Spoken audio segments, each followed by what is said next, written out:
Do you know what Socrates, Alexander the Great, Plato, Aristotle, Leonardo da Vinci, and Marcus Aurelius all had in common?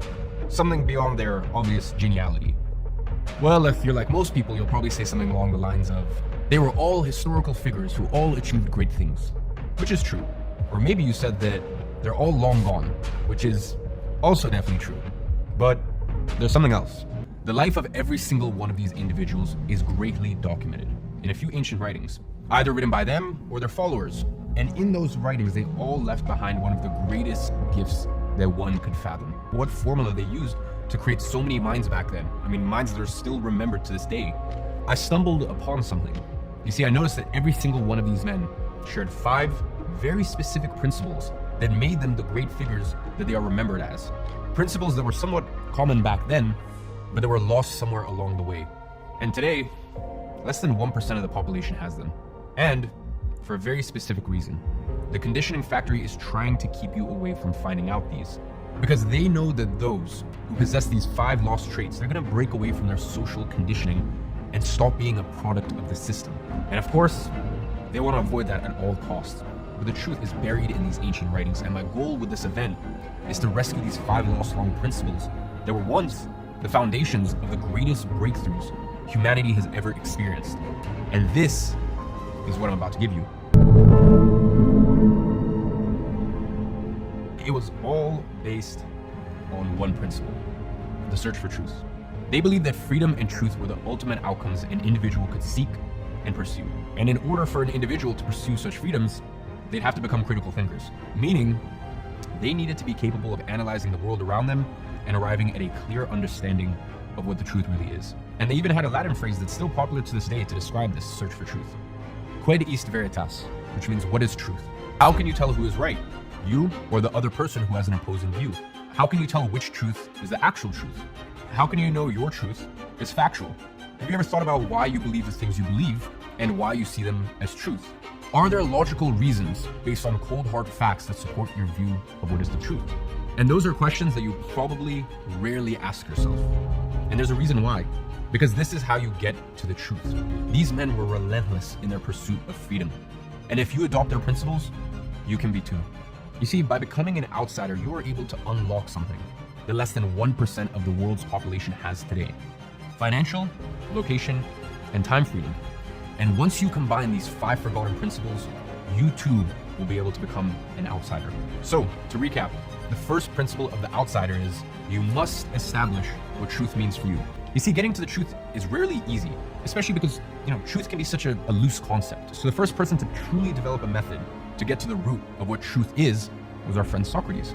And the really interesting part of his character is that he genuinely believed in his own ignorance. And this is exactly how he developed a method to find out what truth means. How?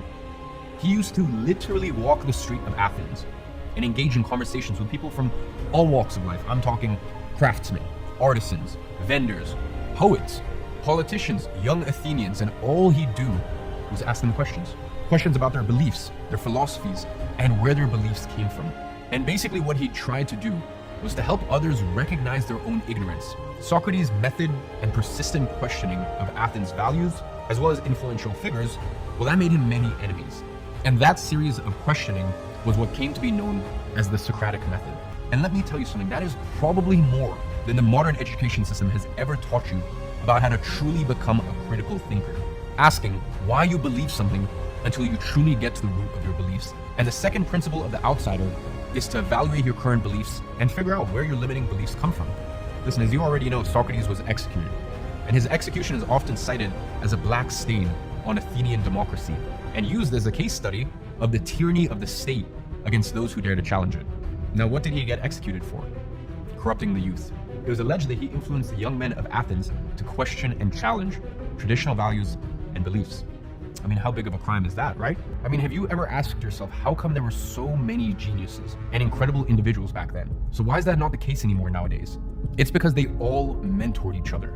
It's not as if they just became great by themselves. They all had a great mind that taught them the ways and forged their greatness. It's very simple. Greatness creates greatness. I mean, history is super confusing. So you hear all of these names and you just think, oh my, they were all geniuses back then, thinking that they were all separate people. But no, they were all intimately connected. I mean, they were all learning from each other. It's not as if these geniuses, these outsiders, were just created out of thin air. They were created, in part, by the ones who mentored them. And this is the third principle of the outsider. Have a mentor. Because history shows us that's the greatest way to ensure you'll achieve success in life. And that's why every single one of the outsiders I mentioned throughout this video had mentors.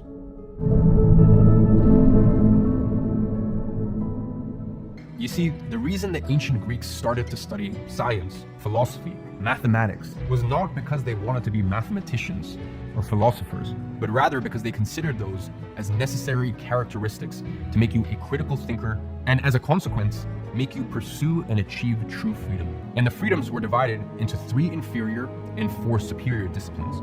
The inferior ones, also known as the trivium, were grammar, to decode the world we live in and communicate through words; dialectic, to compare different perceptions and evolve in the search for truth; rhetoric, to express our observations and conclusions in a persuasive manner; and the superior ones, also known as the quadrivium. And these were arithmetic, to quantify the world we know; geometry, to put quantities into space; music, to fit the numbers in time; and astronomy, to understand the influence of the stars in space. You see, they developed a curriculum that, when followed, would create individuals who could pursue and achieve freedom. So if you too want to become free, what do you need? You need to follow a curriculum. And obviously not the same curriculum that they followed back then, because times have changed a lot, and so have the means through which you achieve freedom. But you need to follow a curriculum that is based on the same principles. Listen, the truth is, as long as you follow the right curriculum, you can achieve whatever you want, whether that's for your best interest or someone else's interest.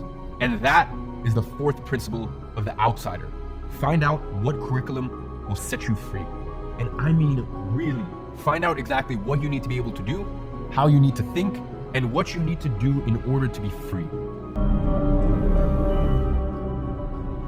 Now, interestingly enough, the 5th and last principle of the outsider doesn't come from ancient Greece, but from their biggest rivals, the Spartans.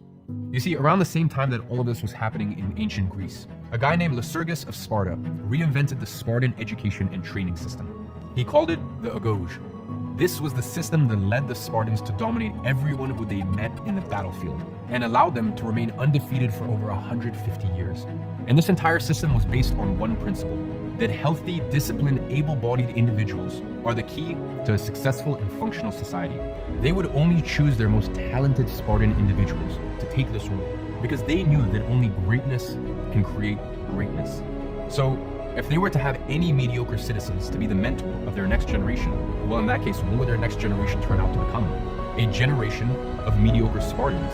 They understood that the level of success an individual achieves is directly related to how successful the people mentoring them are. Now, at this point, as an outsider in developing yourself, you already understand this principle, but that's not why I brought up the Spartans here. You see, the system that Sparta created had another very interesting concept: the concept of enduring through intense hardship. And the second step of the agoge system was all about turning students into individuals who can endure hardship. They would only give students one cloak for the entire year and made them walk barefoot to strengthen their feet. You see, they believed that if their feet were properly accustomed, they could run faster and jump higher than anyone in footwear.